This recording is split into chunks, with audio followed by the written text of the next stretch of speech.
It's my job.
Yeah, yes, hello.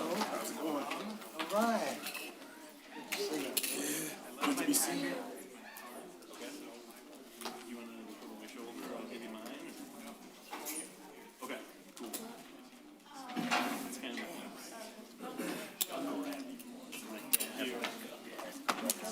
can't start without you. Can't start without me. Or actually, no, Ryan. I didn't leave it in the car. I left it in the conference room. It's just two binders. I've been. Thank you. Lots of stuff well. That's why. Yeah, I don't think it is.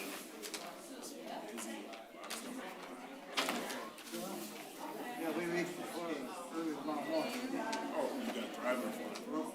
We're driving this year. This is the last year we're driving.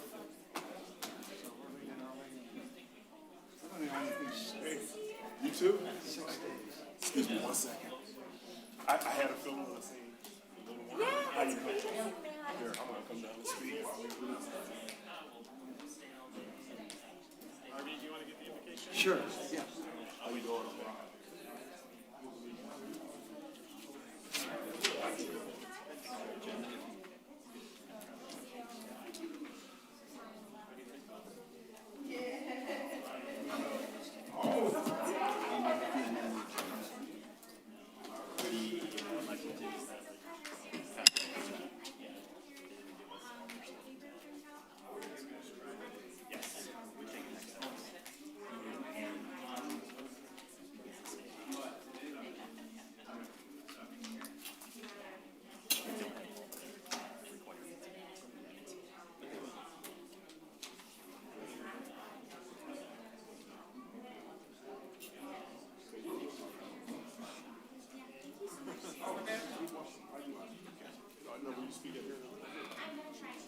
Okay.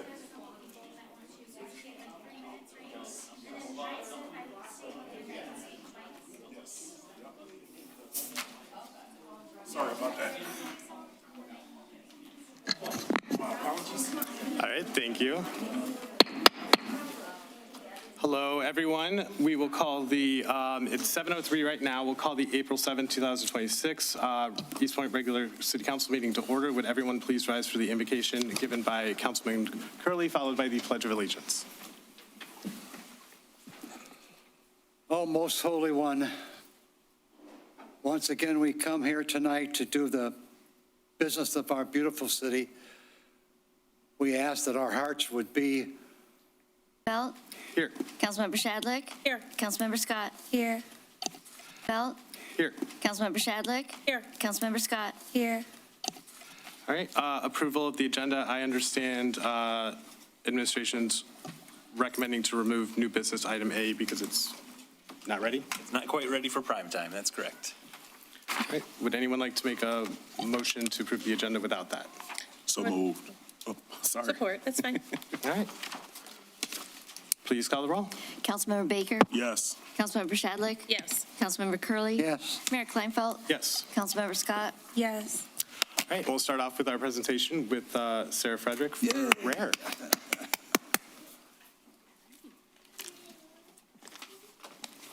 Good evening, everyone. My name is Sarah Frederick, and I am the Deputy Director of the Recreation Authority of Roseville and Eastpointe. And I'm here tonight just to give you guys a little introduction of what we're going to be offering this spring and summer with the Recreation Authority. So this Saturday is our annual Spring Craft and Vendor Show. I believe it's around 75 plus craft vendors. We sold out again for another year. So we have a packed building full of local vendors to sell their goods. That again is this Saturday at the Recreation Authority Center from 10 a.m. to 4 p.m. Admission is $1 per person, and then children 12 and under are free. However, if you guys take a peek at your East Sider edition from last week, there is a free coupon in there. So be sure to cut that out and bring that to get in for free. Like I said, the whole building's full. You know, we have a lot of great artists and everything attending. And then we also will have a table with our adaptive group at the Recreation Authority selling their crafts that they have made this winter and everything as a fundraiser for their program. So hope to see you guys all there. Just a few save the dates that were in our newsletter this year for the spring and summer.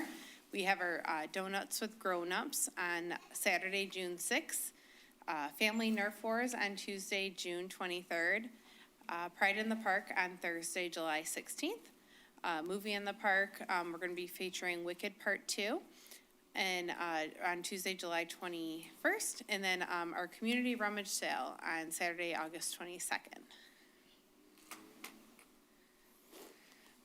We have a few also family fun trips this year. A couple of them are leading up or after school gets out, so kind of a good way to kick off the summer. So we will be going to a Detroit Tigers game on Thursday, June 11th, Michigan's Adventure on Friday, June 19th, and Bavarian Lodge, the Bavarian Inn Lodge on Monday, August 17th through Wednesday, August 19th. All these family fun trips include bus transportation to and from the location and the full experience of the hotel and lodging and your game tickets and park tickets. So those specific dates of those special events and the family fun trips are all listed in our spring and summer newsletter and on our website. Registration just opened this Monday for all these programs. Again, we do have our youth and adult and adaptive enrichment programs and everything. Just wanted to highlight our special events and family fun trips. All right. You guys have any questions? Thank you. Any questions? Okay. Awesome. Well, thank you. All right. Thank you. Thank you, Sarah. All right. First hearing of the public is now open. Well,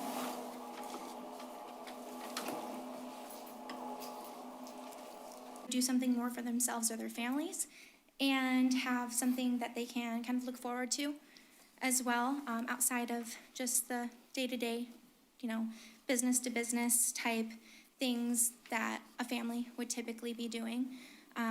Outside of that, it does open up the opportunity for individuals to get nutrition in a different way. It allows people to have not farm fresh, but urban farm fresh opportunities, cottage law abilities, so people who have different cultural backgrounds and everything that have beautiful abilities of creating things that you wouldn't typically see at a grocery store or along those lines, being able to share that with our community a little bit more and have the opportunity to do more with what they're good at. So that is, I think, the amount of time I get. So. great. Thank you.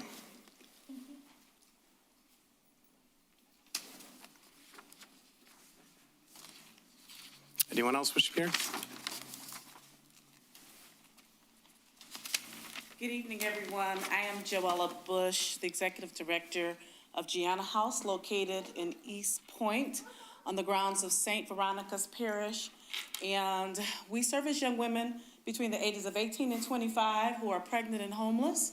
We provide services for those young ladies to live at our home during their pregnancy and then for up to 1 year after their babies are born.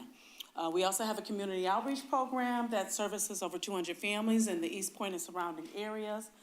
And we provide services to these families without any federal assistance, strictly through people just like you and I who believe in our mission and who support and donate, and also through fundraising. So I just wanted to invite you all, as well as the Eastpointe community, to our event. It's our inaugural charity night, Friday, May the 8th, from 6 to 10.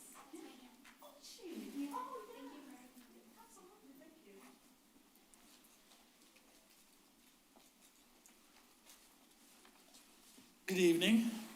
Pastor Albert Rush, pastor of Eastpointe Emmanuel United Methodist Church, also a chaplain for the Eastpointe Police Department, part of the Rotary Club, and also the interim chair of the Eastpointe Community Coalition.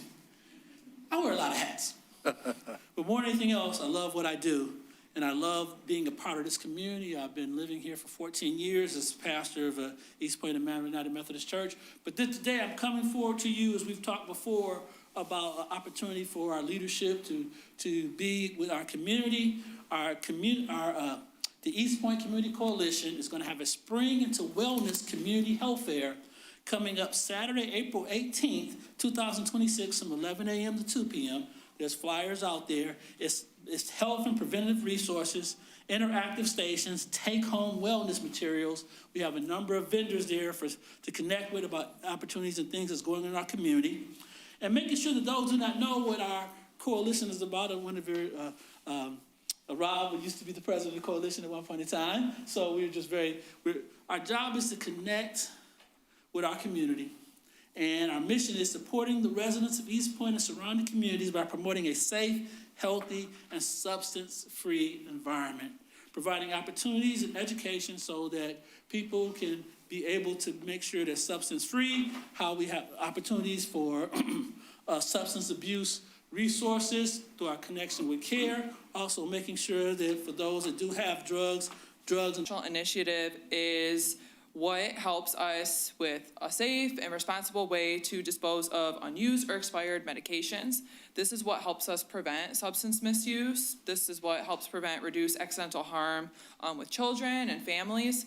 And this is also a big way that we can keep our community safe. This is a national initiative, and the next upcoming one is on Saturday, April 25th from 10 a.m. to 2 p.m. at the Eastpointe Police Department.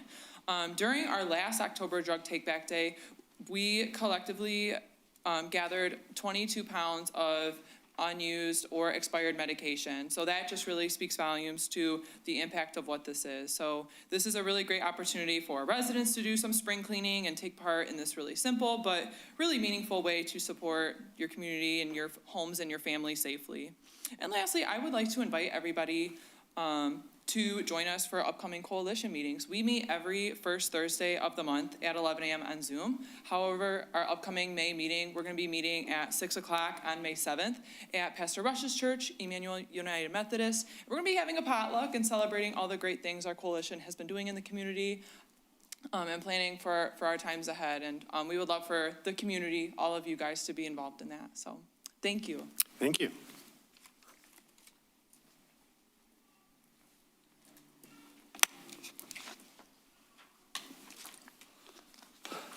Hello, everybody. Cardi DeMonico, Eastpointe resident. I wanted to come out and talk about something that was brought up a couple meetings ago. This was false and a lie. The more I think about it, I'm just perplexed by why it was even said, because it doesn't really matter if it's started with a council member or the finance director or the city manager, because the council is responsible for the budget and just adopting a budget with the city. And, any can be updated, yeah, by any council member too, but that was just very perplexing. But I stand by that vote that we did make to eliminate the HR manager / deputy personnel director position as it last existed, because it was no longer aligning with our original goals for the position when it was created in the fiscal year 2019-2020 budget. The position did not exist before that, going back to at least 2014, and I'm pretty sure much longer than that if it ever existed. The city council that was seated during the financial crisis of 2008 was required to make many tough personnel decisions that affected the police department, fire department, every department of the city. The fiscal health of the city is something that all city councils must consider to run a professional, well-run municipality. So that is all. Thank you. Thank you.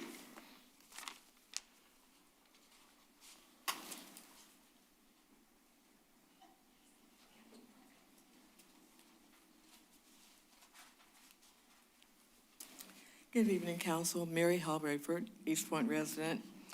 A couple of things that I wanted to bring to your attention. If you have not recently seen the council discussion page on Facebook, I wanted to bring this to your attention. After the March 17th meeting, and with the request of opening an hour earlier by Moses Roses, I happened to spend the entire week monitoring the traffic over there. Not once did I see an abundance or overwhelming number of cars, no people lined up. In fact, the most numbers I saw on that parking lot before 10 and even a little after 10 was 7. Everyone should be involved in, or at least have the opportunity. So I'm asking you again, I know you're voting on the second reading of that situation with Moses Roses. I had hoped he would be here so I could tell him to his face, he lied. And I don't have a problem saying that. We need to do better for the city. And I'm going to keep saying that until somebody actually hears me. Thank you. Thank you.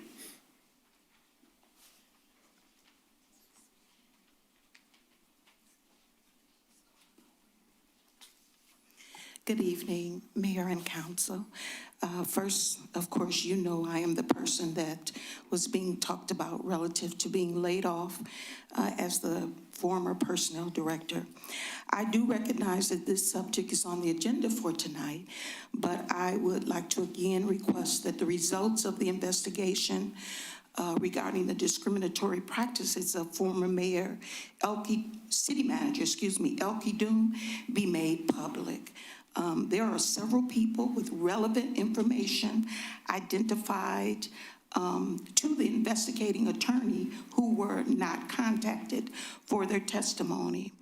I'm wondering how a fair, unbiased conclusion could be arrived at without the testimony of everyone involved. Additionally, as a part of that discussion, I hope, of course, I was laid off as a result of a budget amendment that appears to have been generated according to previous. Anyone else wish to be heard? Excuse me, Mayor, did you catch his address? I didn't, but I figured we'd go back and look, but actually, where did he go? Oh, can you just leave your address over there for us? Yes, thank you. Go ahead. Good evening, Council. Craig Wadecki, Eastpointe resident. In advance of your discussions for the 26-27 budget, I would respectfully request considering an additional $1,000 for the Beautification Commission budget. As a commission, we've worked to improve the entrance to Spindler Park with assistance from the Smith family. We maintain a garden bed at Gratiot and 9 Mile, and this Earth Day, and the public is welcome, our group looks to resurrect the Adopt a Garden program, where we try to have citizens adopt bare parcels around the city that they can plant flowers and make the city a prettier place. And also at the same time, our group will be working to clean the walking path at Spindler. At this time, we are also looking to explore working with the Parks Commission to beautify some of our park spaces. Over the years, I know all of you have been part of our cleanup, and we thank you for your assistance. But with additional funding, we certainly like to make Eastpointe a more visually attractive place to live. Thank you. Thank you. Anyone else wish to be heard?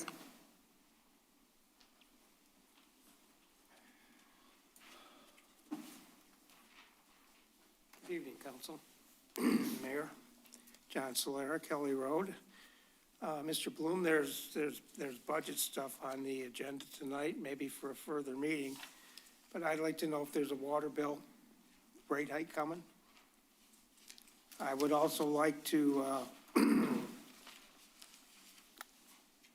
endorse the comments of Mary Hall Rayford about the marijuana situation. There's been too much funny stuff going on about that. You're not listening to people. I think you're listening to. I was kind of astounded by it. I had no really knowledge of the circumstances, but to me, it gave me a sense of how you, Mr. Kleinfeld, run the city. And I would characterize it as my personal opinion. You run an ugly city. That was an ugly meeting. It was rigged, in my personal opinion,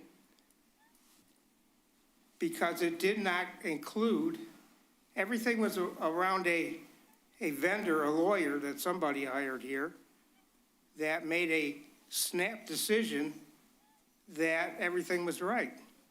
That didn't look right to me. It looks like, I think you run an ugly administration, Mr. Kleinfeld. You have 30 seconds. Once again, I ask the people of Eastpointe to turn down or vote against the millage or the bond issue for the school system. Christina Gibson has not shown herself to be a competent. Since she has been released, I've looked at the administrative budget that has been approved for months. And apparently she was laid off for budgeting reason. She was no longer fitting that sector or whatever. However, get to the point, Wanda. I'm seeing an increase in the administrative budget, the amount that is paid out monthly that the committee is approving. And if that's the case, if she was let go because they no longer need that, or for budget reasons, they wanted to have less money paid out for that position, why are we not seeing a decrease in the administration finances on a monthly basis? That would be a question I would like to have answered at some point. You can email me if I'm misunderstanding what is going on, but I'm gonna give you an example. Say when Miss Vicky was with the city, that they was approving a budget in January for $41,501.22. But then in February it went up to, she was let go. But in February it's $45,651. In March it's $42,532.32. March, $44,000. Then on the March 17th, it was $44,000. I'm not seeing, someone need to make it make sense to me that if this person was let go, laid off, because they found a need to phase out that position for maybe financial reasons, I would love to see a decrease in the monthly administrative budget. Thank you. Thank you. Anyone else wish to be heard? It turns out that there is a meter account under a Kelly Road address, and they have been paying their water bill every month. So my apologies for questioning whether or not they've been paying for water. At the March 16th City Council meeting, Attorney Chris Aiello requested that they be allowed to open at 9 a.m. instead of 10 a.m. He stated there are a lot of people sitting outside the front door waiting to get in at 10 a.m. For the last 7 days, we've made 287 sales at 10 a.m. exactly. This would equate to about 40 sales at exactly 10 a.m. every day. Would this mean that they are allowing 40 people into the store right at 10 o'clock a.m. to make purchases? I just feel that there's a lot of exaggeration about, for what they want. This is a print screen of a page from Moses Rose's website dated March 23rd, showing that their Eastpointe location is open from 9 a.m. to 9 p.m. 7 days a week. I'm pretty sure that these hours had been posted on their website since they opened February 1st. It looks like they just copied hours from another store. Could this be why people are lining up there at 10 a.m.? Because if you go to the website, it says that they open at 9 o'clock in the morning.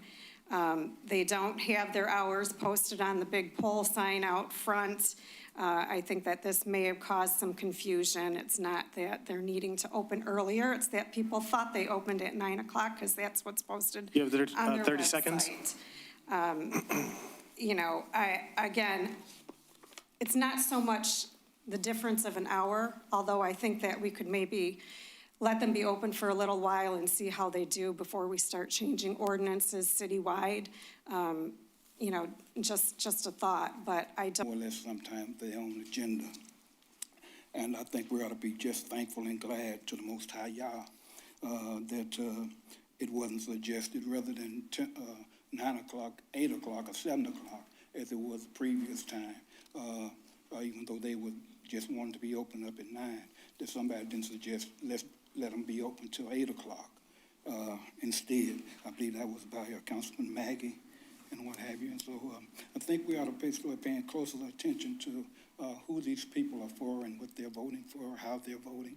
And like I said before, we've got to get it more under control and get better people up here to represent us as Eastpointe citizens. Thank you. Thank you. Anyone else?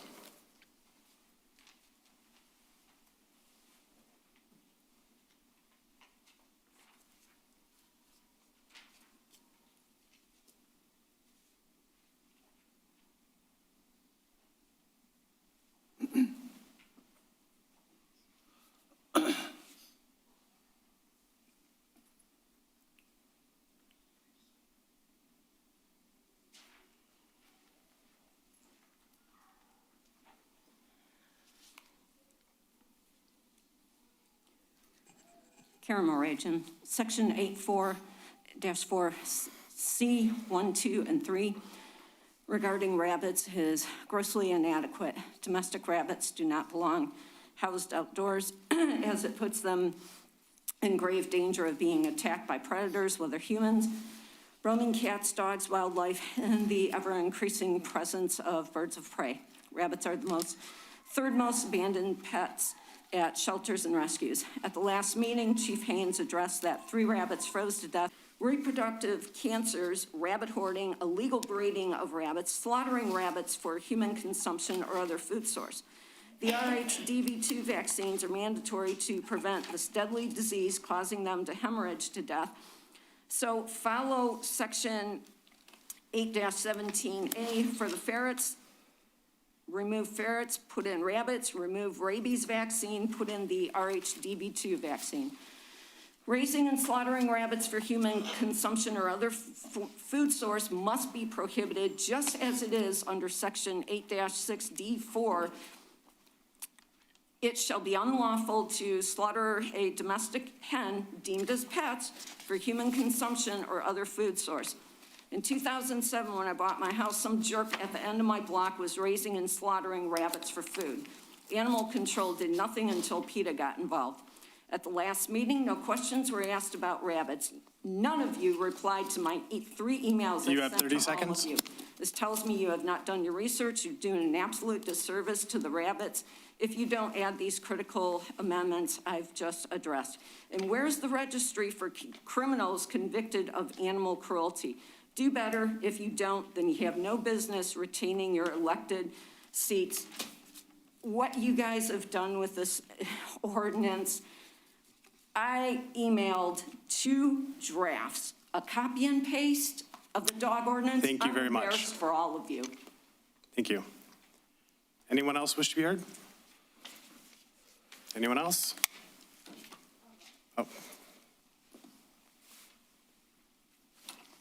Hi, my name is Amy Sorello, and I am the Food Service Director at Eastpointe Schools. Mayor, there's 7 minutes that we have to approve, but I'll take the first one, and I ask to approve the minutes of the January 20th, 2026 meeting. Second. all right, please call the roll. Councilmember Curley. Yes? Councilmember Baker. Yes. Mayor Kleinfeld. Yes. Councilmember Shadlick. Yes. Councilmember Scott.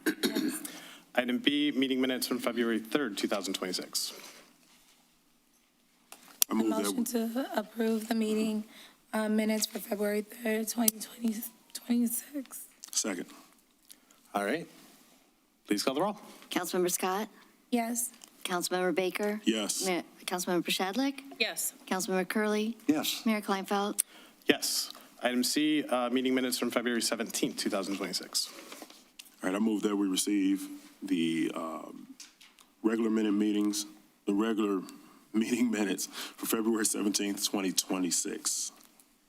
Support. Support. You can choose who supported. Please call the roll. Councilmember Baker. Yes. Councilmember Curley. Yes. Councilmember Scott. Yes. Mayor Kleinfeld. Yes. Councilmember Shadlick. Yes. Item D, meeting minutes from March 3rd, 2026. I would move the acceptance of the regular minutes of the March 3rd, 2026 meeting. Support. Please call the roll. Councilmember Curley. Yes. Councilmember Scott. Yes. Councilmember Baker. Yes. Mayor Kleinfeld. Yes. Councilmember Shadlick. Yes. All right, item E, closed session meeting minutes from March 3rd, 2026. I move that we receive the closed session minutes from March 3rd, 2026. Support. Please call the roll. Councilmember Baker. Yes. Councilmember Scott. Yes. Councilmember Curley. Yes. Mayor Kleinfeld. Yes. Councilmember Shadlick. Yes. Item F, City Council and Planning Commission joint meeting minutes from March 5th, 2026. I move that we receive the City Council and Planning Commission joint meeting minutes for March 5th, 2026. Support. Thank you. Please call the roll. Councilmember Baker. Yes. Councilmember Scott. Yes. Mayor Kleinfeld. Yes. Councilmember Shadlick. Yes. Councilmember Curley. Yes. And lastly, the meeting minutes from March 17th, 2026. I move that we accept the regular meeting minutes for March 17, 2026. Second. Please call the roll. Just going to hit a couple of points. I did watch that meeting. And for the folks that don't know, I was home with COVID, so I couldn't be here. This, I wasn't sure what that item was. I thought it was going to be a discussion on the report. I think there were some things during that discussion that I don't know that I understood why it was being discussed at a public meeting or the proper time. But I will speak to some of the things that were said. Mr. Blum was asked or chimed in to answer whether or not the agenda item was one that was put on by one of our members of council. It was not. To be clear, and I did not want to bring it up at the last meeting because I want everyone to see that Mr. Blum is here. When he said that publicly, I do not know why he said it. It was not my agenda item. It is not an idea that it initiated from me. I don't think it, I can't speak to Cardi DeMonico. I was asked by Elke to whether or not I wanted something added on an agenda now or later, which she used to do, or give me a heads up if she thought something was going to be contentious. Given that we were hiring a new city manager, there was a question about should we tackle the budget amendment now so that the new manager doesn't have to deal with it when he gets here. That made a lot of sense to me. It is not something that I reached out to administration and asked to begin working on or create. It's not an idea that started with me. It was something, are you comfortable putting that on the agenda? And of course, and sometimes our city manager will ask which agenda something should go on or how long I think something might go at a meeting. I've never told them not to put something on the agenda, And if I ever do tell them to put something on the agenda, which every single one of us can do, if I had put it on the agenda, it wouldn't have been a problem. But if it were my agenda item, it would have began with me saying, hey, council, I asked this to come to you for these reasons. Our administration does not dress up personal agendas as if they're administration's recommendations. I'd be furious if I found out they ever did that for someone else. I would never let them do it for me. So I was a little hot under the collar. I did want to explain. As the deputy director of personnel, as the deputy director of personnel, or something to that effect, and that position was gone. Yes, when it came to the agenda back in September, I did vote against it because I didn't like how it was presented.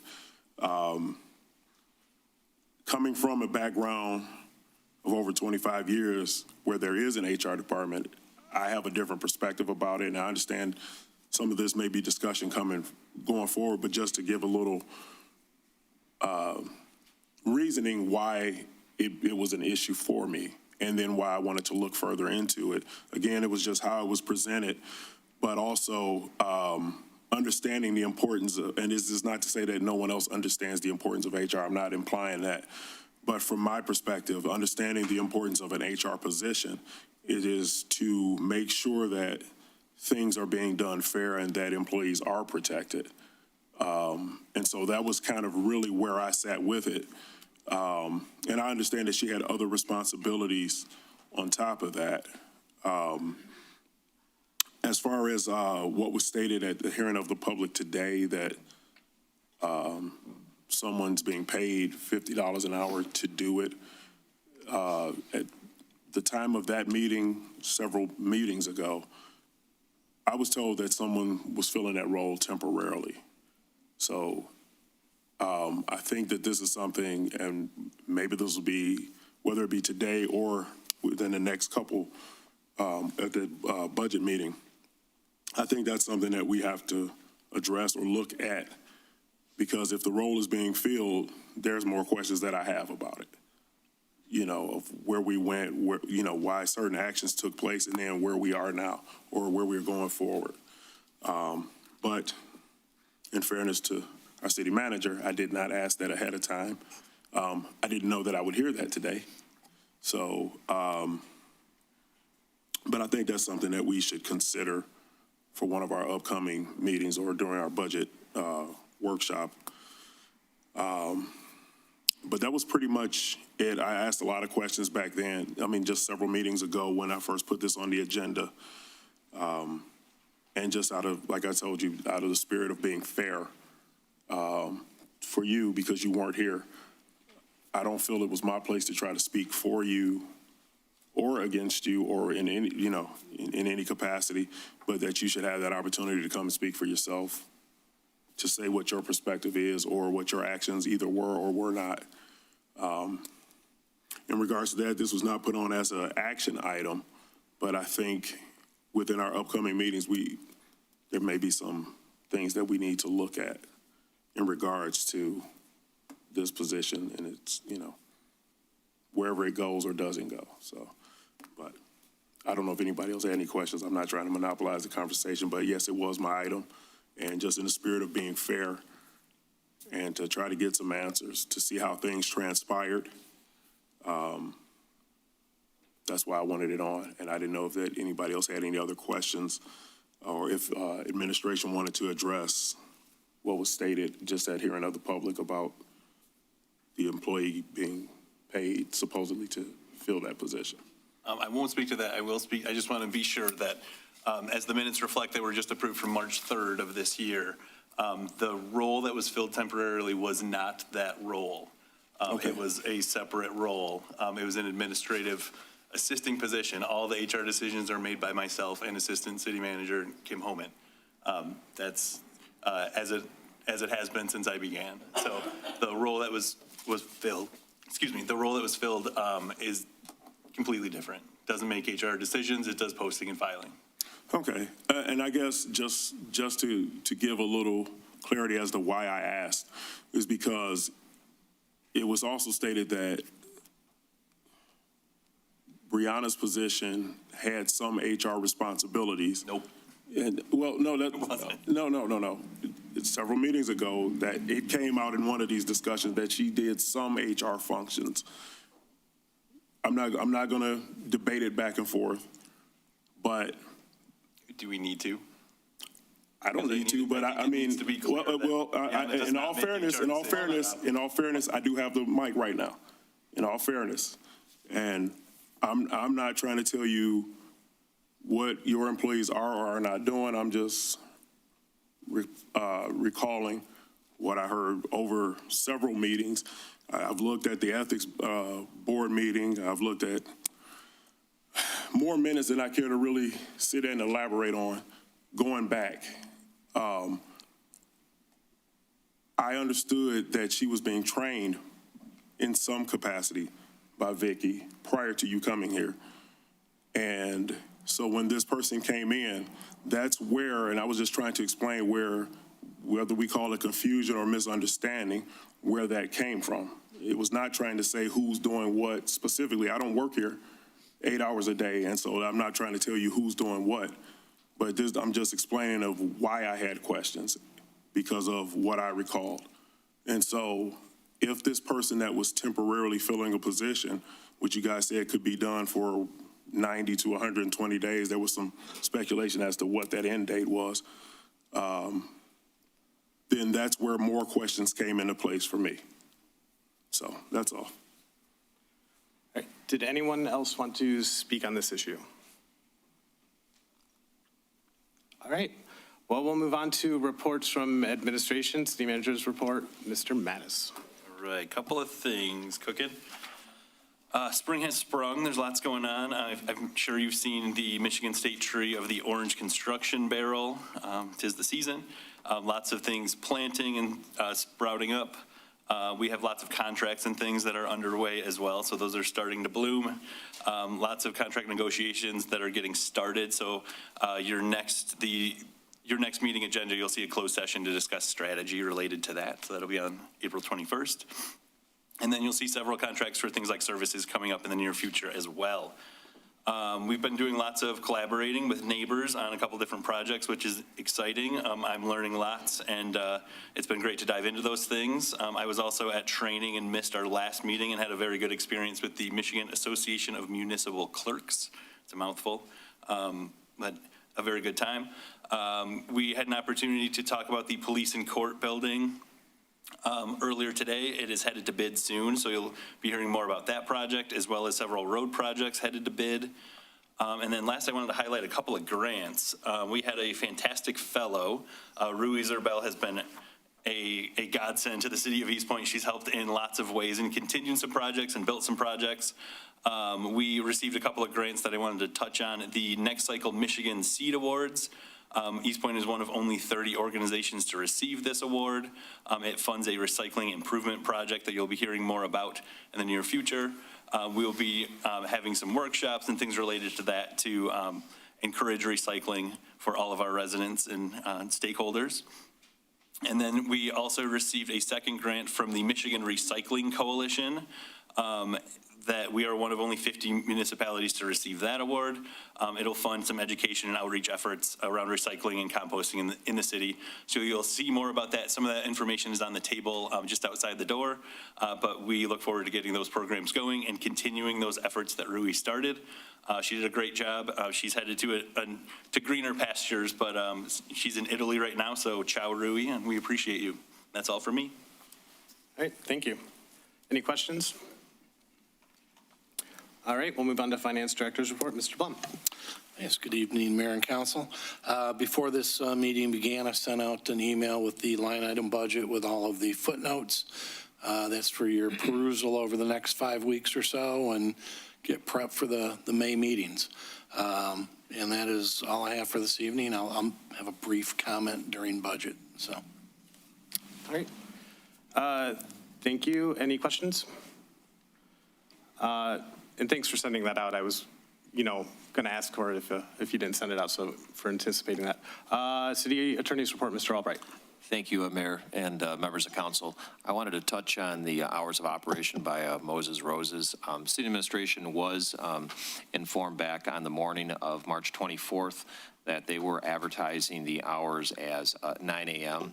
And Ms. Homan reached out to me and let me know that. And so I immediately called Mr. Aiello and told him that the city was aware of that and that needed to be changed back immediately because that ordinance had not passed. I believe that he did so right around that time, or at least instructed his IT personnel to do that. And I just went on their website and I noticed that the hours of operation are currently advertised as opening at 10 a.m. Mayor, I also wanted to touch on Ms. Schwartz. Last Thursday, she had forwarded an email to the Planning Commission that roadside stands were briefly discussed by the Planning Commission, but the city does not have an ordinance to address that type of use. And so I was asked by the Planning Commission. I also said that I would bring that before the council during my report section this evening to see what the interest was on moving forward with something like that. It would require some type of ordinance change, whether it was to the actual code of ordinances or the zoning code. That's something that I could sit down with city administration to come up with a proposal that may or may not have to go to the Planning Commission, depending on if it becomes part of the actual zoning ordinance. But again, I'm just looking for a little direction this evening to see if that's something that the council is interested in. And I believe Ms. Schwartz has passed out some additional materials too regarding that, those types of uses. I also have a presentation that I was willing to showcase you guys, if anything. Well, oh, yes, you can step up if you want to speak to it. Speak into the mic, please. No, sorry. No, you're fine. You're fine. Guys, I don't mean to be disrespectful in any manner, if that was. I am, obviously new to all of this, and so I reached out to all of you. Some of you answered, some of you didn't, and I appreciate everyone's time, given or not. And I am just working really hard on trying to, I do believe that it is not a zoning issue from what I know from the building and zoning department. It is more of an ordinance. So we have to petition a vote to change the ordinance. And there is, I believe, 2 ordinances that would technically need to be loosened for that ability to happen. Outside of that, it's really just mainly just having the opportunity to have a structure outside. I'm not really thinking that people are going to be building a structure that's going to be a permanent structure. So something that has wheels that can go back into their garage, and just making sure that it is, typically the things that are in there. So not anything that isn't cottage food law, that isn't already a Michigan law in itself, and the Michigan Farmers Act. So the Michigan Farmers Act allows people to sell their goods and everything with roadside stands or at events like farmers markets and things along those lines. That is also something that I know you guys are in the works of considering, but this is also for people like myself who can barely get to do as many things as they would like to do. As you can see, my son had to leave because he is a very rowdy little one. And, it's a little hard to do farmers markets and do things as often as I would truly love to do. So I'm going to pause you just for a second, because this being your report, have you gotten together, sorry for interrupting you. Absolutely. Because we might go forward and then ask you to come back and talk again. So have you talked to the city manager about that idea at all? Not yet, Mayor, only because this just came up during last Thursday evening's Planning Commission meeting, so it's a relatively new topic being brought before the city.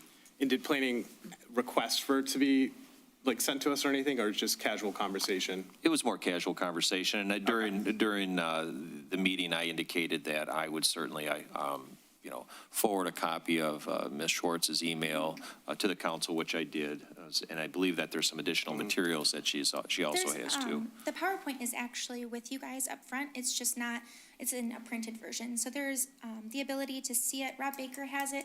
I did try to send it to Karen, but I am not technology savvy. So I'm doing the best that I can with that. So Rob does have a good copy of that, and I'm sure would be willing to pass it along to anybody if I am having any troubles with it. He seems to be very helpful in that regard, and thank you for that. Thank Yes. you. So, Mr. Mayor, no, I haven't had a chance to speak with Mr. Mattis. Yeah. I'm willing to try to come next time as well. It might be a little difficult, but I'll figure it out. Oh, sure. And I did see your email. I know we all have your contact information. Yeah. Council, my suggestion would be have those two get together and decide if they want to recommend something, and actually whether it would go through planning or what kind of change it would be, and go from there. Okay. That's fine. Yeah, sounds good. Yeah. Sounds good. Makes sense? Okay. Yeah, there's definitely interest. Yeah. Yeah, I think we should go forward on it. Real quick, Mayor.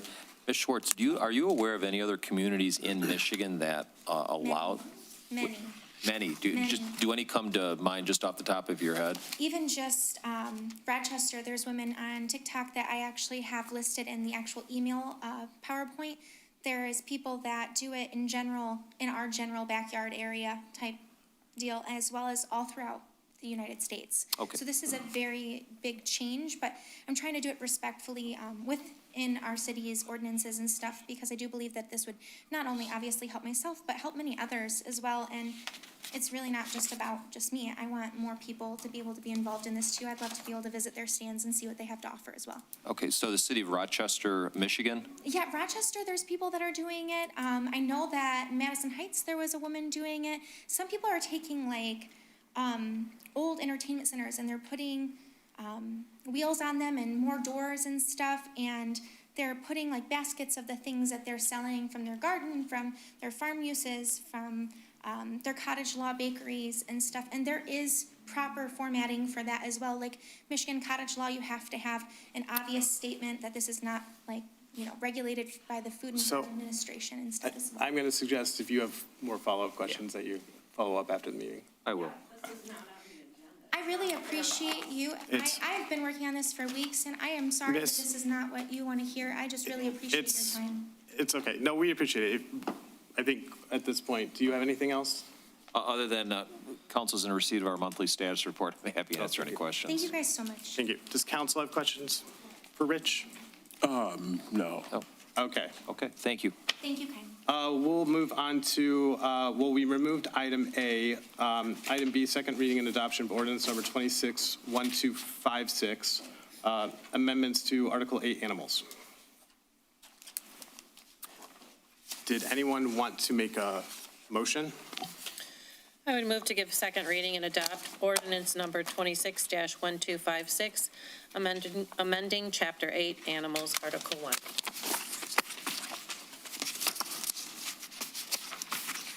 Second. Okay. Is there any discussion? Yes, Sure. Mr. Mayor, I have a question. Under section 8-19, requirement to spray or neuter cats, item D, violations, penalty. Upon violation of this section, the owner or custodian shall be guilty of a misdemeanor, which upon conviction shall be punished by a fine not to exceed $500 or imprisonment for a term not to exceed 93 days. Let me repeat that, 93 days in jail or both. And the court may order the cat to be sprayed. I can't vote for this with that item that they may be put in jail for 93 days. Now, someone's going to tell me, well, Harvey, it's a deterrent. Well, you could put 3 days and that's a deterrent. I don't understand where the 93 days came from. It floored me when I read that. I couldn't believe that. That's over 3 months to go to jail for not getting your cat a shot. So I would like to, Ms. Mayor, if I can, I would like to make a motion. And well, is it a motion to amend? It's a motion to amend. Sure. Go ahead. I would make a motion to amend to delete the following: or imprisonment for a term not to exceed 93 days in jail or both. like to have that eliminated so there wouldn't be jail time. The $500 would stay there. Well, you can move your head back and forth all you want, but I'm not going to sit here and have Grandma Jones go to jail for 93 days before she didn't give her cat a shot. And if you think that's justified to put somebody in jail, I don't know if somebody goes to jail if they have a hit and run. Your Honor? Or if anything like that. So that's Well, 1 second. well, that's the motion. Yeah, Mayor, Hold on, is there support for that? Support. Okay. the chief chimed in first. Yeah, Chief. I just wanted to be clear. This is a misdemeanor. Every one of our ordinances for animal control and everything else we have are misdemeanors. Every one of those ordinances carry with it a penalty of up to $500 and/or 93 days in jail. This is no different than any other misdemeanor that is on the books here in the city of Eastpointe, the city of Madison Heights, the city of Royal Oak, the city of Warren, name your city. These are local ordinances that are pretty standard throughout the state. No one in the history of me being a police officer, which is now 35 years, has ever gone to jail for this type of offense. As we said at the previous meeting, the majority of these offenses, if they're even issued, because they're given a chance to rectify before they're ever issued a violation.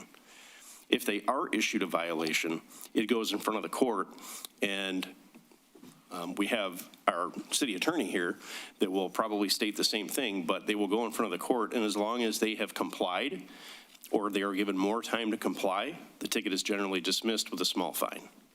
So I know that it sounds like, but this is every ordinance that we have. This isn't something that we made up. This isn't something that came out of a magic hat. This is the state law that is changed into local ordinance. Chief, I don't want to argue with you, but I realize you don't have a magic hat in your office on your desk. I wish I did. I understand that. Since the mayor asked you to speak, so I guess that gives me permission to ask you a question. Yes. And I know the other ones have the 93 days, and maybe I should take those one at a time on the next several council meetings and reduce that. Why 93 days? Why not 2 weeks, or why not 5 days? Why 90? Because that's the way is that some? I can let Rich answer, but my understanding is that's just the way the statute is written.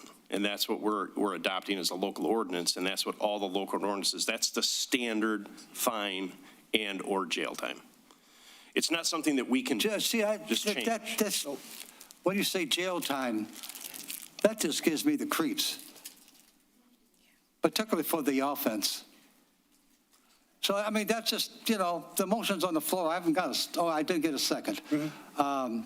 It can be turned down, fine. If not, then this is the first time that 93 days has been eliminated from all the things you got, Chief.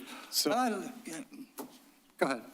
I'm sorry. I'm just going to chime in with the question. I actually don't, it's not something I've researched. I wouldn't expect you to know off the top of your head, Rich. I've never seen a misdemeanor without a jail term, and I actually don't know if you can have a misdemeanor. I don't know. I've just never seen it.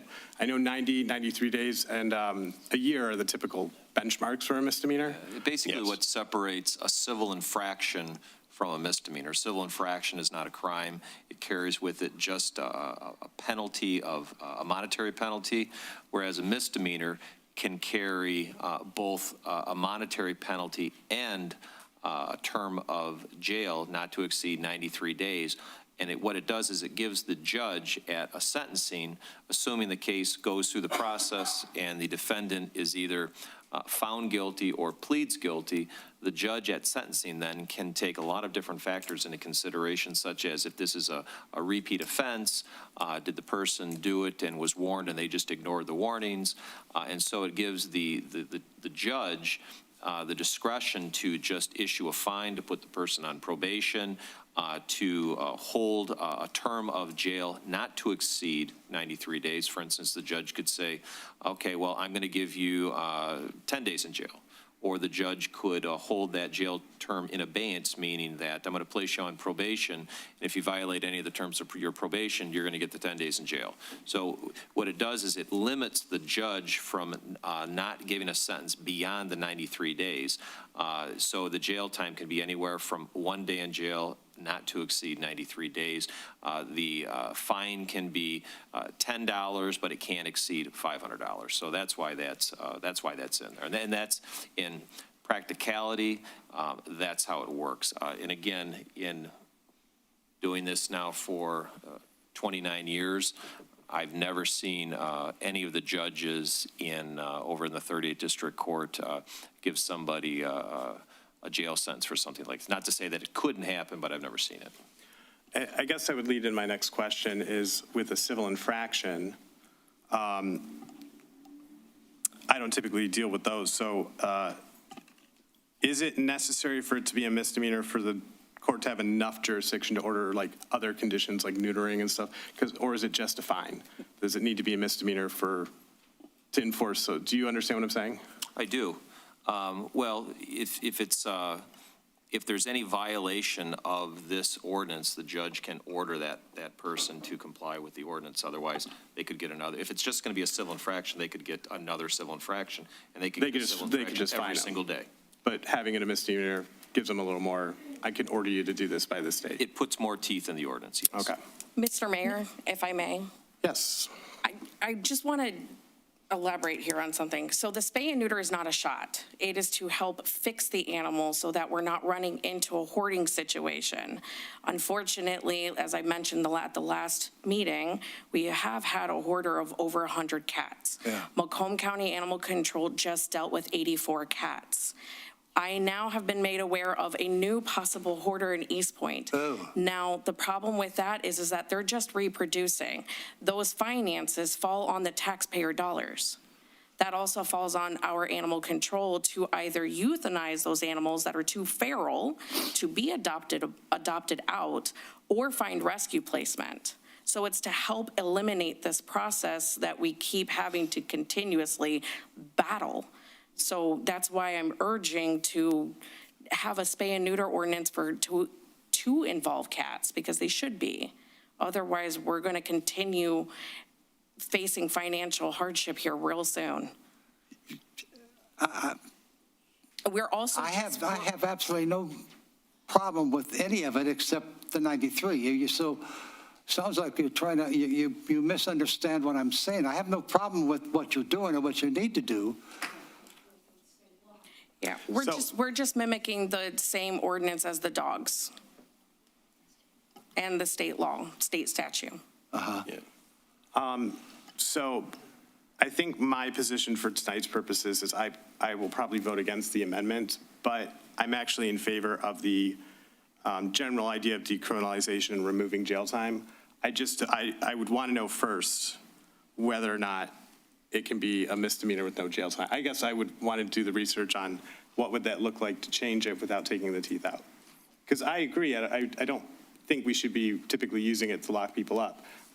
To have it in compliance with how state law defines a misdemeanor, though, I don't want to shoot from the hip and have an ordinance that's either not enforceable or contrary to state law. So, and if we could do it and bring it back later, I would be open to amending not just this, but a number of them. So, Rich, what would you bring back to us? Where it wouldn't be a misdemeanor? Is that what you'd be working on? What the council could do this evening is pass the ordinance as presented as before the council this evening. And just like any other ordinance, the ordinance section can be what's called decriminalized, okay? The misdemeanor violation penalty provision could be amended to make it just a civil infraction. There's also the possibility of, for repeat offenses, it's kind of a graduated violation section, that a first offense is a civil infraction, a second offense within a certain period of time then elevates up to a misdemeanor. So Okay, so it sounds to me like you could bring something back that would eliminate the 93 days. It's possible, yes. You know, folks, maybe, how about you stop moving your head back like I think you're going to have to call the ambulance, that you might be having something going wrong with you. Yeah. And because of that, that makes me feel better. And maybe it's just Harvey. Maybe I'm overreacting. I'm sorry. But I'm visualizing, and maybe I should, maybe it's my age. I don't know. I'm visualizing Grandma Jones in there in jail and her saying, could you let me out? My granddaughter's graduating from Michigan State. And they say, oh, no, we can't let you out. You got 92 days left. So I will withdraw my motion, particularly after our city attorney made me feel 100% better. And I will wait for that. Now, that's not going to be 6 months from now, or it's be like 2 or 3 meetings. You'll have that done? It's something that I'd like to talk to Chief Haynes about, yes. About what that would How look about, like. who supported the amendment? Are you okay with him withdrawing? I had a question. Okay. So, We could vote on it. I can withdraw my motion anytime I want to without the supporter objecting to it. I withdraw my motion. No, you do. Okay, I'm not going to argue with you. I don't think I don't care whether we vote on it or not. I see where it's going. I didn't want to steamroll someone else who had also. I mean, I'm still going to vote no for the main motion, but that's okay. Yeah. okay, so my question is, do we know what percentage of residents that have animals do not have their animals spayed or neutered? Do we have a percentage? Do we know how many homes that might be based off registration? Do we look up some data? Well, I think it's difficult to answer because if they don't have a license, we don't know that they have a dog or another animal. So we would really, if I had to put a number on it, just on a guess, I would probably say 30%. Are not spayed or neutered? Yeah, that are probably not, that we don't, but we don't get complaints on because we don't go out looking for that. Okay. It's one of those where we get a complaint of a barking dog, and then we do investigation. We find out the dog is not licensed or not spayed, not neutered. And then we start with our warning process, just like regular code enforcement would do. We start by warning them and saying, hey, you have X number of time to get your dog spayed or neutered. We have low-cost clinics that we refer them to. We have, as you well aware, we did last year and we plan to do it again this year. We have a low-cost shot clinic along with a free microchipping. So we're already doing all these things that are enabling our residents to be successful and not to have to worry about, not having enough money to get them. And we have agencies that will help them. And again, I can't stress enough that this whole issue is brought up because we're trying to mirror the ordinances, that we already have, the ordinances that the majority of this entire state of Michigan already has in place. We're not doing anything different. We're not doing anything above and beyond. We're just trying to get our ordinances in line with state law and with the local ordinance codes that everybody around us uses. And again, there is no intent, and I know what you're, I'm not trying to say anything negative, but there is no intent to lock anybody up for these issues. There never has been, there never will be. But it's very similar to a traffic offense of driving while license suspended. It's a 93-day misdemeanor. People don't go to jail for their first offense of driving while license suspended. But it's there. But I'm just trying to say that it's not something that was created in a vacuum. It's something that we followed the rest of the local ordinances and are merely mirroring them. So if there's something that needs to be changed, then Rich and I can have an off-topic conversation with that. And I have no issues looking into that at all. And I know for a fact, the gentleman that you are, you would be very satisfied when Rich comes back with a change in that where the $500 would still be there. And I know all the other ones are there, and I'm not going to go back and try to change those, but you'd be satisfied, wouldn't you? Because you're a very nice guy. I am a very nice guy, thank you. I would prefer, though, honestly, I would prefer that if we were taking a change to come back, even if it's just this ordinance, if we were looking at reducing and decriminalizing to a civil infraction, I would ask certainly that council take into consideration that a second or subsequent offense would be back to the misdemeanor. So, because what I don't want to get into is, first of all, we don't like, well, I shouldn't say it as a police officer, but we don't want to issue tickets to everybody. That's not the goal. The goal is compliance. And if we can get them to comply without a ticket, that's the best scenario possible for everyone, because then the animal's good, we know the family's good, we know everybody is on the right page. But we do have those that absolutely refuse to comply, not because they can't afford it, just because they won't do it. And when we have that situation, we need to have some teeth in it, because the last thing I want to do is have my ACO writing civil infraction after civil infraction after civil infraction after civil infraction, and the court can do nothing about it. So that would be my only concern, is that if we do look at decriminalizing, even if it's just this violation, that we at least consider having a subsequent offense within, even if it was within a target date, like within 1 year the same issue happens, that we revive that ability to have it as a misdemeanor. Now, I know I did some research and I looked up, and the information that I found was about 78% of owners that have animals do spay and neuter. So there's about a 22% that would probably prefer not to. I don't know if you run into a lot of issues with that full 22%, but there might be a small percentage.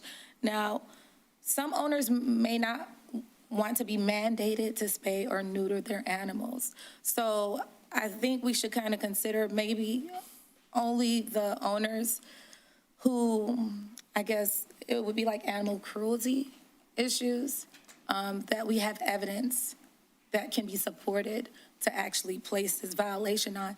Or like when we go to license them or chip them, require that they do take a course so that they know the benefits spaying and neuter would cause, maybe avoid cancer.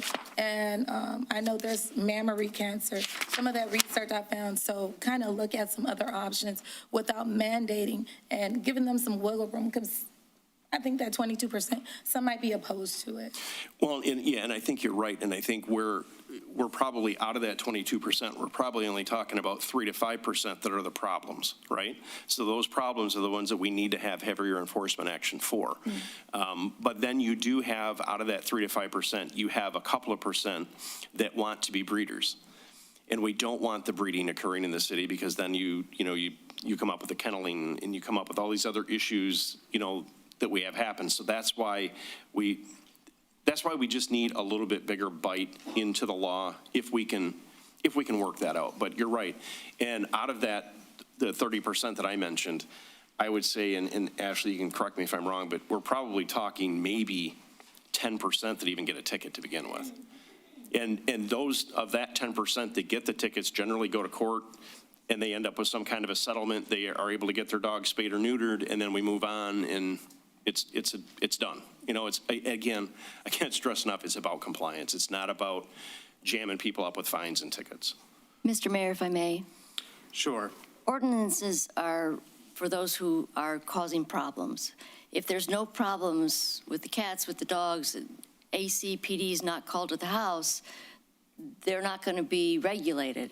It's so that PD and animal control have basically a hammer when there is a huge problem, the hoarding, things like that. So this, again, 90+% of the people this doesn't even apply to, but it's for the small percent that cause problems, and the dogs get out, or they have 100 cats in the house. It's for things like that. Yeah, and I want to respond to Karen's point.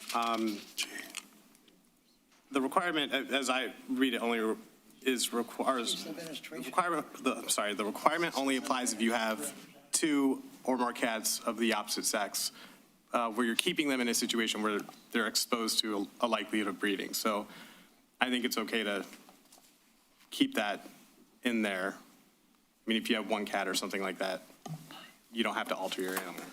Now, is the same thing, does the same thing applies to the dogs, if they have 1 dog? I'm actually not sure. Is that mirrored from the dog ordinance? Yes. Yes, thank you. Yes, it's mirrored from the dog ordinance. I'm sorry, did you have more questions? Okay, so now when they go to register their animal, they get the license, do they have to answer whether or not the animal is spayed or neutered? Because Yeah. they have to Yes. register? They have to show proof of spay or neuter from the vet's office, so they have a certificate. Okay. Yep. But they have to register with the city, correct? Correct. Okay, so you will find out whether or not the animal is spayed or neutered? Yes. If they come in to get a license, yes, we will know. Okay. But if those individuals are not the problems, Right. and so it's like, okay, and they have to, how do you? Oh, that's what I mean. We would get a call, for a barking dog, or we would get a call for a loose dog, or we would get a call for abandonment or strays, we would come into it in a different way. Okay. Yeah, it's not the people that are coming here to register their pets lawfully like they're supposed to do and get their license. It's not those that this has any bearing on. Mayor, if I may? Well, I want to make sure everyone from council can get their questions out first, so hold on for a second. I'm all good. Do you have anything? I know how I'm going to vote. I don't want to cut you off, but I think does anyone on council have any other questions or information that they're seeking for this? All right. Harvey's withdrawing his motion for the amendment, so I guess call the roll on the main motion, please. Councilmember Shadlick? What'd you say? I didn't think I had support. Oh, was just on the Harvey's motion was supported, right? Harvey's motion was. Whose motion? Supported the original motion. I made a motion. Well, I do. You did. Yeah. I'm sorry, we had a motion maker and a support, right? Ms. Correct. Hellman, Yes, correct. please call the roll. Councilmember Shadlick? Yes. Councilmember Baker? Yes. Councilmember Scott? No. Councilmember Curley. Yes. Mayor Kleinfeld? Yes, and before we move on, I'm actually going to propose another motion, and see how it goes. Just move to direct the city attorney to get with administration and provide a report to council on options for changing that penalty and decriminalization. I support that. All right, please call the roll. Mayor Kleinfeld? Yes. Councilmember Bacon? Yes. Councilmember Curley. Yes. Councilmember Shadlick? Yes. Councilmember Scott? Yes. All right, thank you. Moving on to item C, second reading and adoption of ordinance 26-1257, traffic and vehicles. So moved. Is there support? Support. Which one did you hear, Ms. Holman? Councilmember Curley. Okay. Any questions on this? Please call a roll. Councilmember Baker? Yes. Councilmember Curley. Yes. Mayor Kleinfeld? Yes. Councilmember Shadlick? Yes. Councilmember Scott? Yes. All right, item D, second reading and adoption of ordinance 26-1258, adult use recreational marijuana establishments. Would anyone like to make a motion? I move to give second reading and adopt ordinance number 26-1258, Chapter 10, Article 11, Section 10-278. Is there support? Support. All right, did anyone want to speak to this item?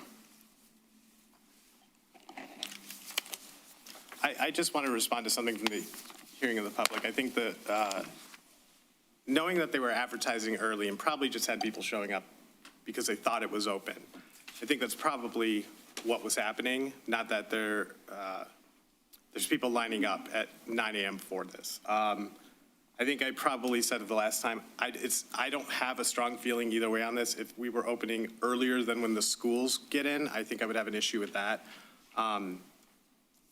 But I don't see the harm of opening an hour early. I think there's opposition to the marijuana establishments in general, and I get that. But I appreciate that information coming forward because I do think we certainly don't owe that establishment anything, but I also try not to base any of my opinions on my personal feelings about any individual. So that's all I had to say. Please call the roll. Councilmember Shadlick? Yes. Councilmember Curley. Yes. Councilmember Scott? No. Councilmember Baker? No. Mayor Kleinfeld? Yes. Item E, presentation of proposed fiscal year 2026-27 budget and scheduling of budget workshops. Mayor, if you don't mind, can we take like a 2-minute recess? Yeah, I'm fine with that. Why don't we take a few minutes and reconvene at 8:40? All right, thank you. Check Harvey on that.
At 8:42.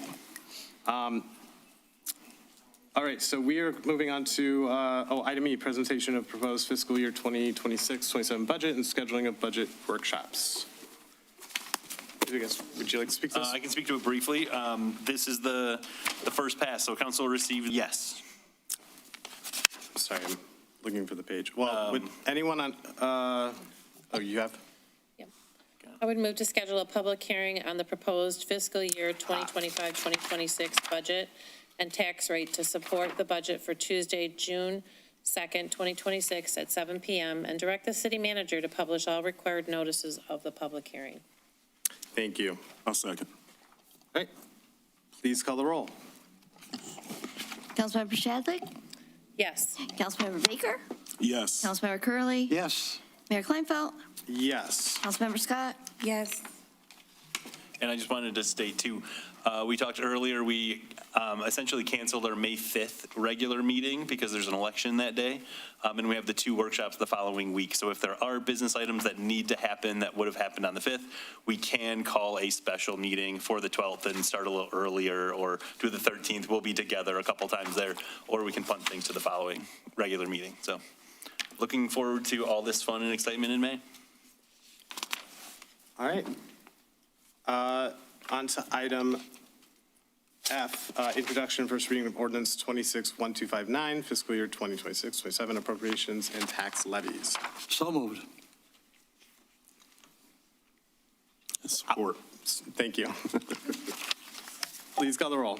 I think I heard Councilmember Baker? Yes. Thank you. Councilmember Curley. Yes. Councilmember Baker? Yes. Mayor Kleinfeld?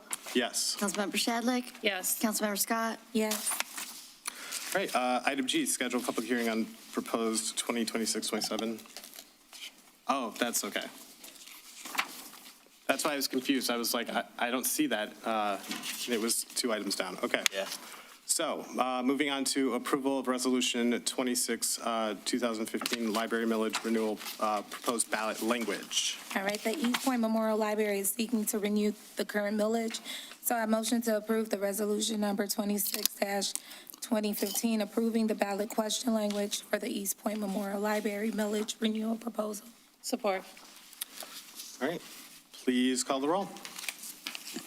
Councilmember Scott? Yes.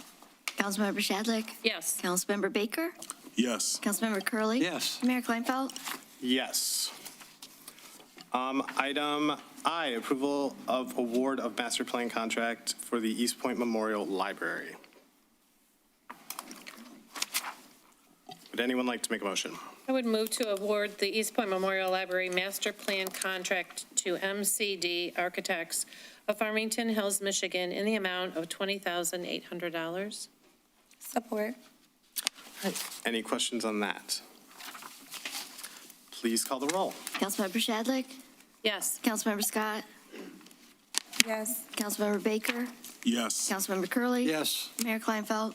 Yes. Item J, approval of special event application, Eastpointe Community Schools, 5K walk/run. I do have one question about The perimeter of the park of Spindler, so we're going around. But I wouldn't see a problem if, we're not like going, because I know there's a playground there, and so they wouldn't going across like in the playground or anything like that, so. Okay. I guess I was just asking because, if people are running, we don't want people running into. No, I understand. Yeah. Yeah. And then we'll make sure that we'll have people at, different parts of, of the route where it's Okay. gonna be at and everything, so, Okay, Yeah. that was my only question. okay. Would anyone like to make a motion? I would move to approve the special event application for the Eastpointe Community Schools 5K walk/run on May 2nd, 2026, contingent upon the following. All food trucks must be permitted with an approved inspection at least 5 business days before the event. Any tents larger than 10 by 10 require a site plan and must be properly permitted. All tents must comply with the International Fire Code 2021, Chapter 31. The exact 5K route must be clarified, and general liability insurance must be provided prior to the event and must name the city of Eastpointe as additional insured in the amount of at least $1 million. I'll support that, and just for clarity, that's 10 feet by 10 feet for that tent. Oh, I'm sorry. Just, in case anybody was wondering. So, All right. Please call the roll. Councilmember Shadlick? Yes. Councilmember Baker? yes. Councilmember Curley. Yes. Mayor Kleinfeld? Yes. Councilmember Scott? Yes. All right, payrolls and bills. I move that we pay the bills in the amount of $2,559,373.82. Support. Who'd you hear support that? I did. Whoever. Okay. Any questions on that? Please call the roll. Councilmember Baker? Yes. Councilmember Curley? Yes. Mayor Kleinfeld? Yes. Councilmember Shadlick? Yes. Councilmember Scott? Yes. All right, and now we'll open the second hearing of the public. Would anyone wish to be heard? Like the city of Eastpointe, who, if there's a problem with a hired person, who does that person complain to? Or is that not something that the council itself would take care of? And I say that because the council here is similar to the school board in as much as you make decisions about who you hire for positions, and you need to have good information in order to do that. Now, I personally have a problem with what happened with the school board, but that's old news. Everybody who knows me knows why. But at the same time, there needs to be some sort of deliberate organization and process and plans so that people have an avenue to pursue when there are items going on without lawsuits being involved. That's what I'm getting to, because I think we don't need to spend a lot of money on lawsuits if we already have a process and plans to handle complaints when they come in. The third thing I wanted to bring up is when, with regard to Moses Roses, I did get a chance to talk to a neighbor who lived 5 blocks away. And he said he'd never seen more than 7 to 10 cars there at any time.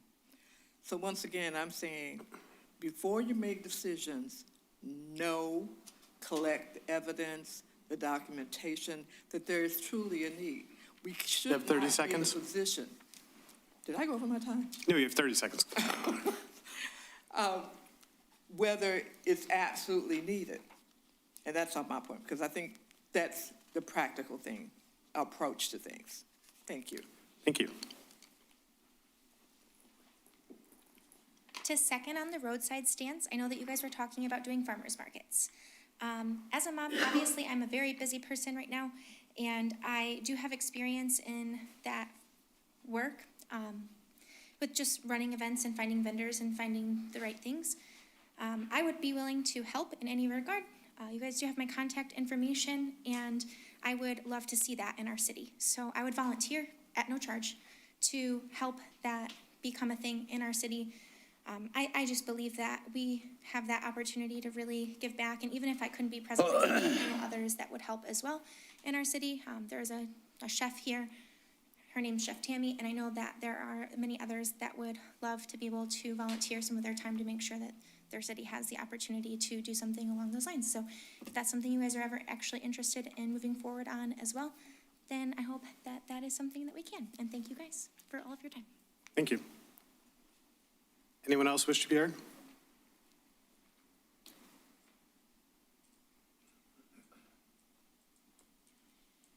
Have 100 cats in our house and we'd, be worried about her making her grandkids, whatever. I can't stress that we're not going after the good people, right? We're going after the ones that have a serious addiction, and it's a problem. And it's not only affecting them, it's affecting hundreds of lives in their care. They're not getting care.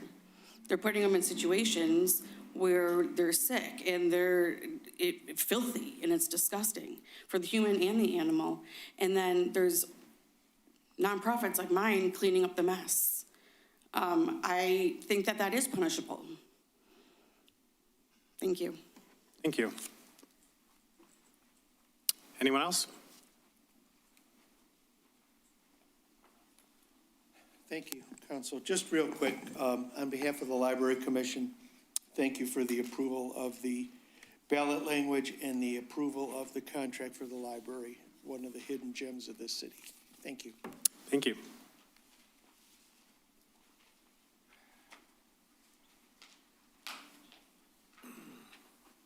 John Solera, Kelly Road.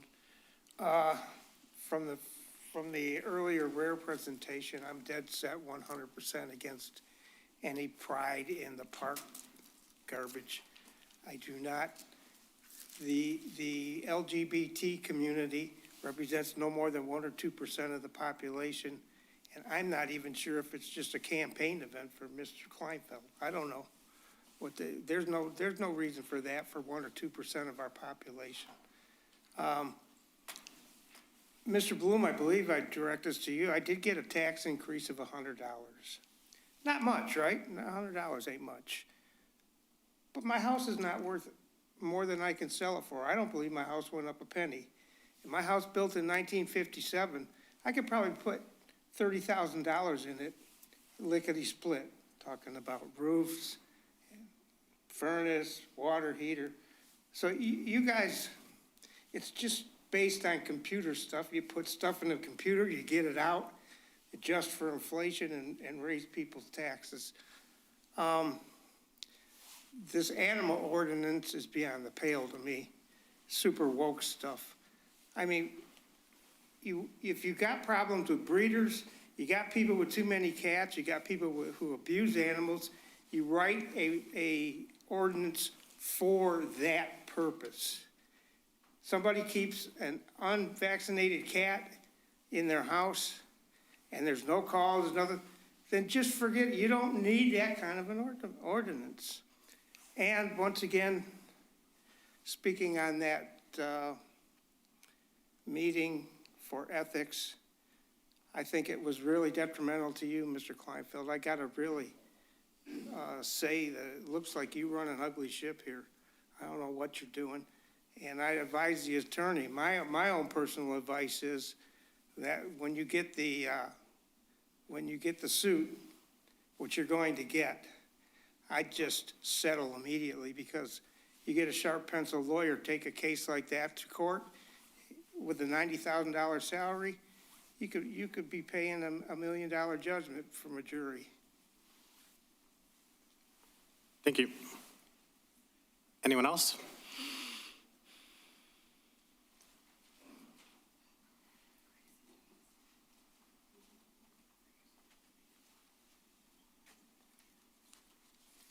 Jennifer Nicholas, Eastpointe resident. I would like to see further discussion and investigation into the circumstances surrounding Vicki Brooks' termination. I believe that the initial third-party investigation dealt solely with her issues, her concerns about discrimination in the workplace and her issues with former city manager Elke Doom. I don't feel that her termination has been investigated thoroughly. Most of these meetings are on video, so what has been said is documented. We can go back and see them. Additionally, the Civil Service Board meetings, although those are not recorded, even though Chairman Martin has asked for those to be recorded, they are not. I've attended those too. So I've heard what's been said. Chairman Martin has asked very specific questions regarding Vicki Brooks' termination and who's replacing her and whether it's temporary part-time, temporary full-time, and the responses that he's gotten are either I don't know or some form of deflection. So I really do think that, we owe it to Ms. Brooks and to the city in general to find out what happened. Elke Doom says that council and mayor came to her and wanted this position eliminated. Mr. Blum said that this was a budget amendment that was requested by mayor and council. You're saying that, nope, it wasn't you. Why would he even say that? It's very confusing to people. And I think that to clear it up and be transparent for everyone, there should be further investigation into it.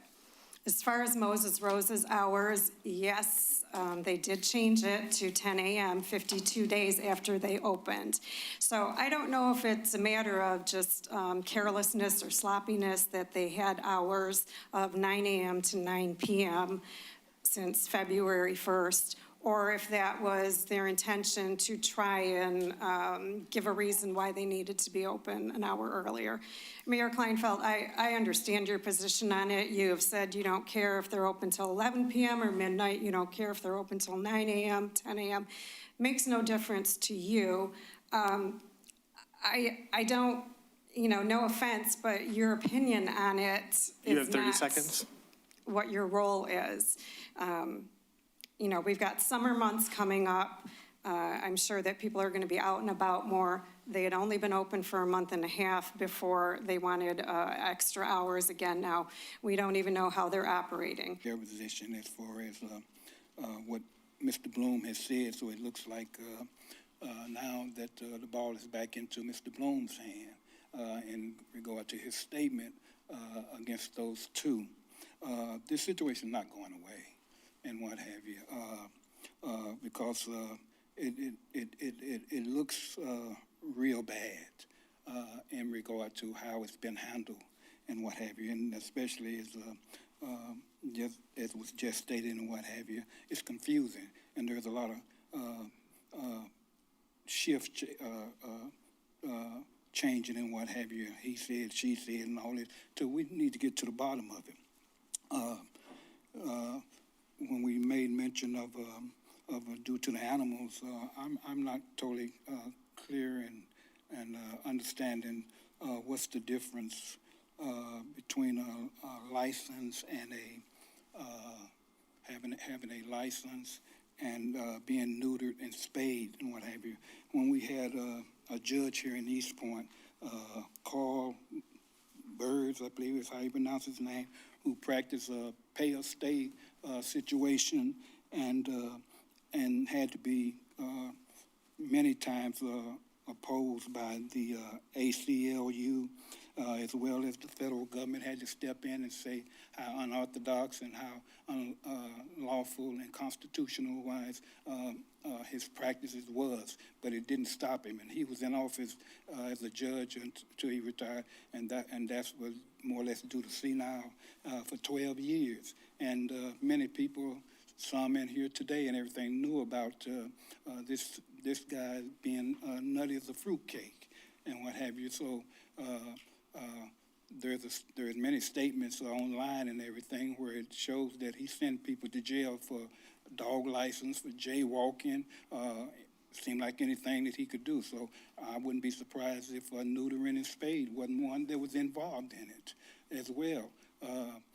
When we searched the internet to see how silly this guy was and what have you, but nothing was ever done to him to really send him to jail, to punish him and get him to resign and step down from ever being able to practice. It should be law, period, and what have you. And these are kind of things that's been going on for some time. They're just not kind of coming out and being exposed and what have you. So there's a lot more to come out and everything. People know about what's going on here, and it's time for the cover to be exposed.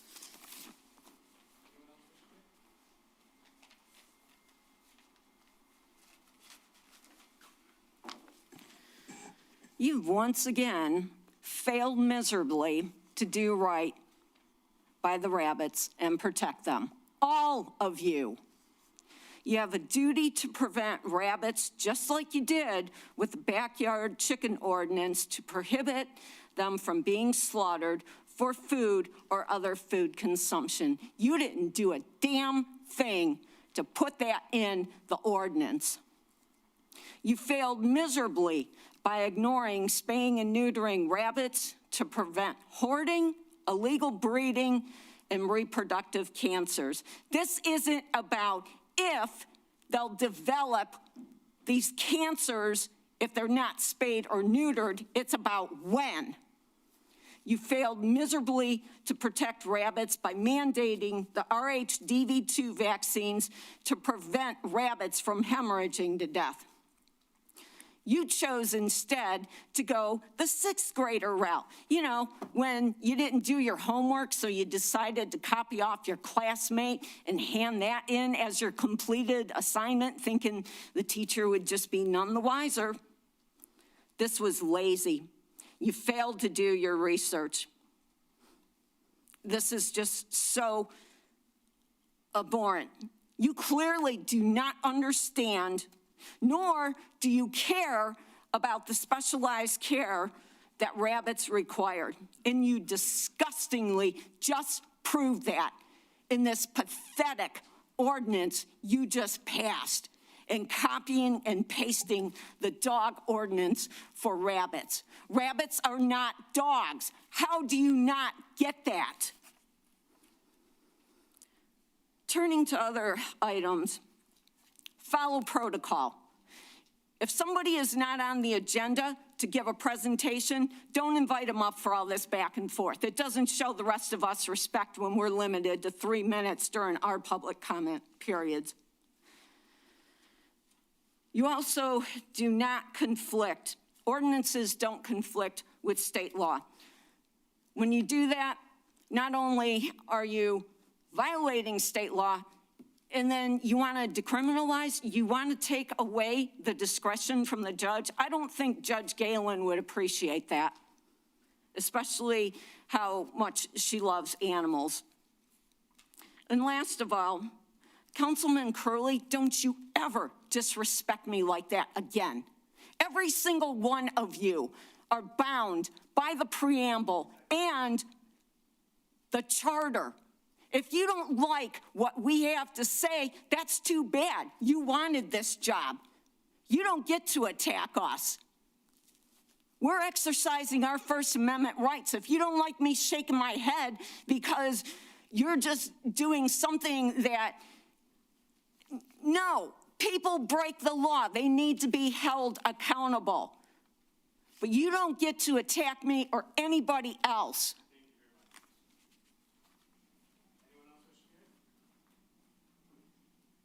All right, seeing none, the hearing of the public is closed. We'll move on to mayor and council reports. How about Ms. Scott? I just want to go ahead and just wish all the students who are getting ready to take MSTEP good luck on the test, and I know some are preparing to take the SAT or PSAT, so I just would like to wish them the best of luck on the exam. All right, Ms. Bashadlik.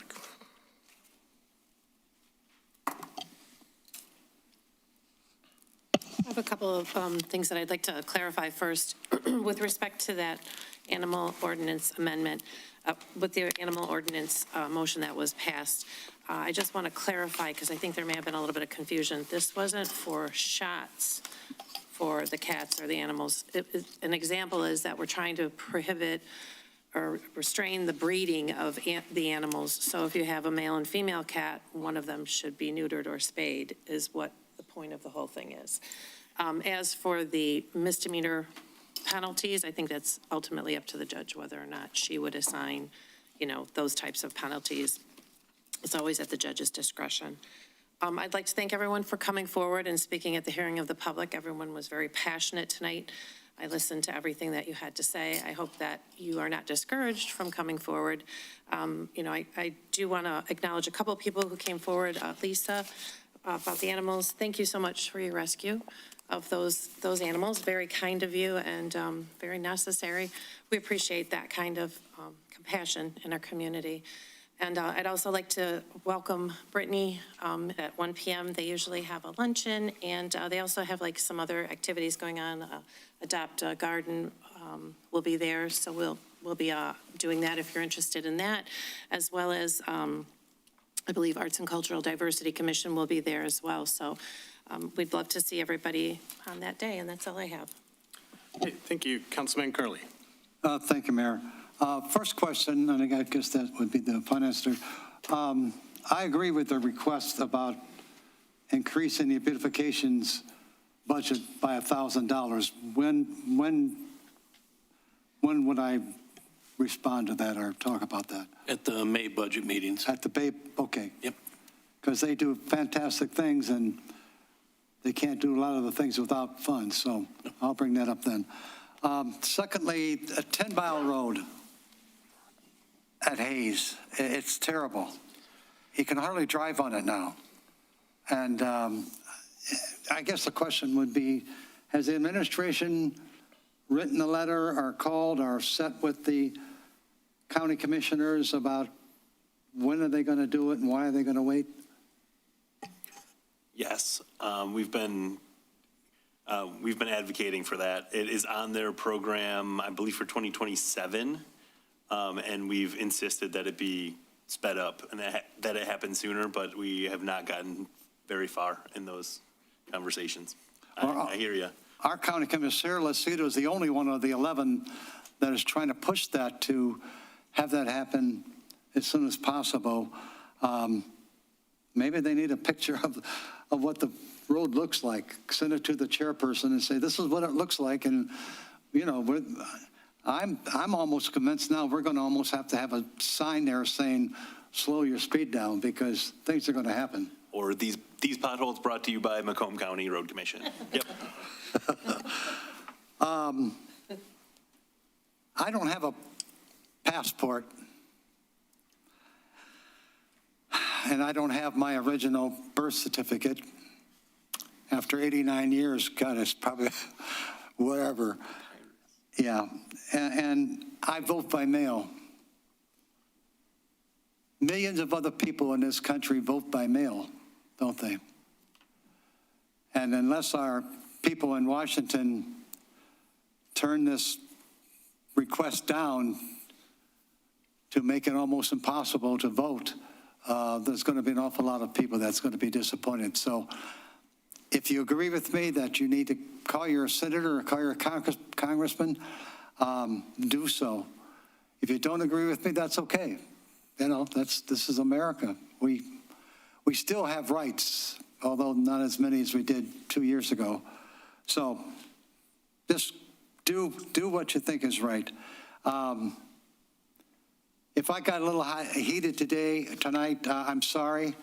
That's my tenure, I guess. That's the way I go. And you don't agree with me particularly about changing the time from 10 o'clock to 9 o'clock.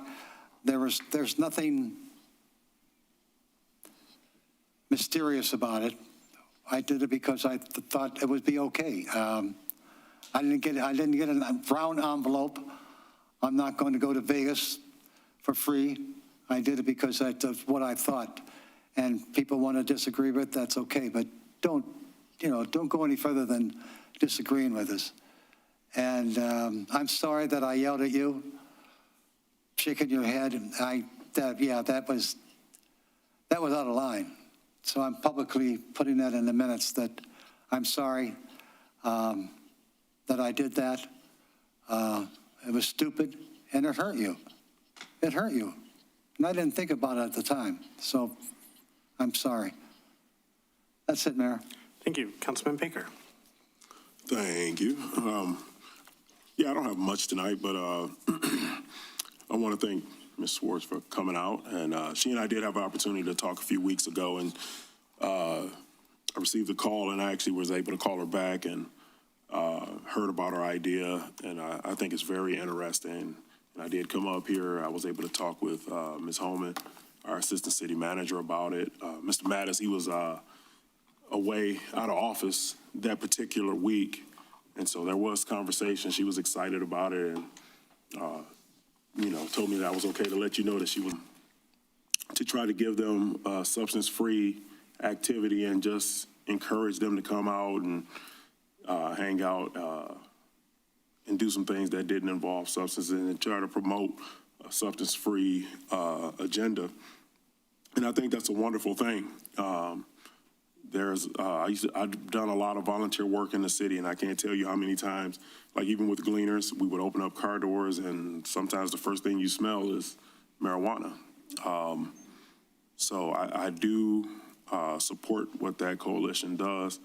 Like I said, I was chairing it. I was a part of it for a number of years, and I just want to recognize them for a lot of the great things that they've done. I've met and seen and interacted with a number of community organizers, And the work that they do is definitely a labor of love. Beyond that, we appreciate everybody coming out. We know that sometimes these meetings get a little spirited, but I do agree with people being able to come up and express, our residents being able to come up and express their thoughts. Even if it's disagreement towards us, we have to listen to that.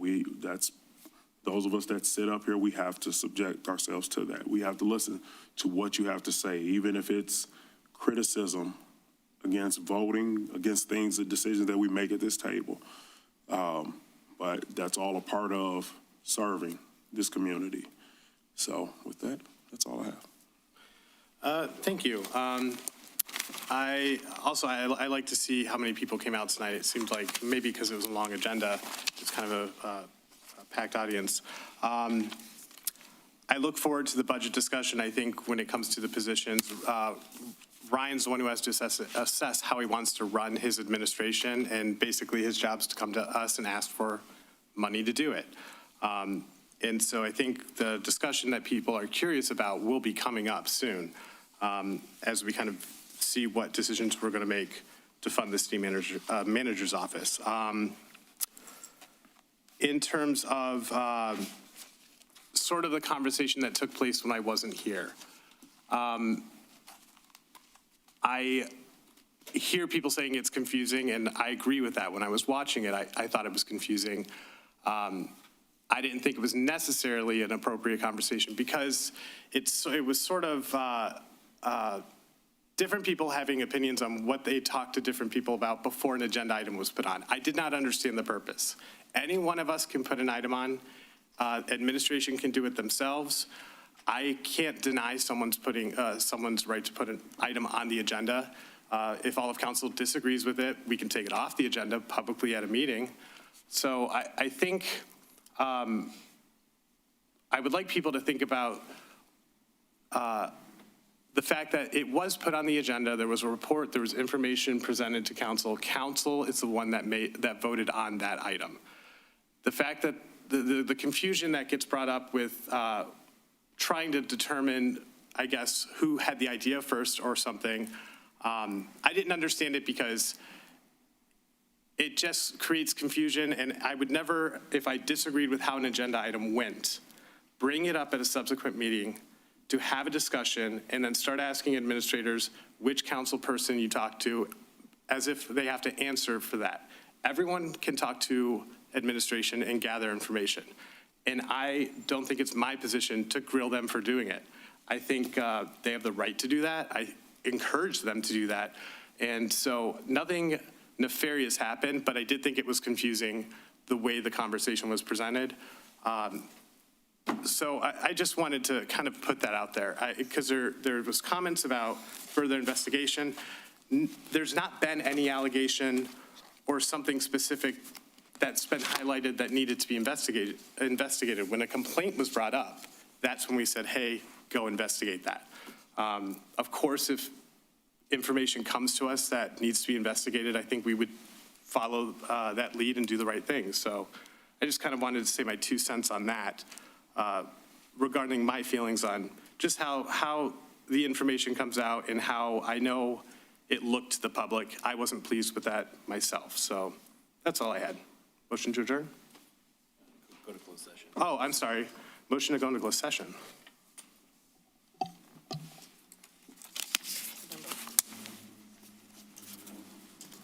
I'll make a motion to go into closed session pursuant to 15-26818. Support. Please call the roll. I believe that was Councilmember Shadlick, right? Yeah. Mayor Yes. Kleinfeld? Yes. Councilmember Shadlick? Yes. Councilmember Scott? Yes. Councilmember Baker? Yes. Councilmember Curley. Going into closed session at 9:23.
Here.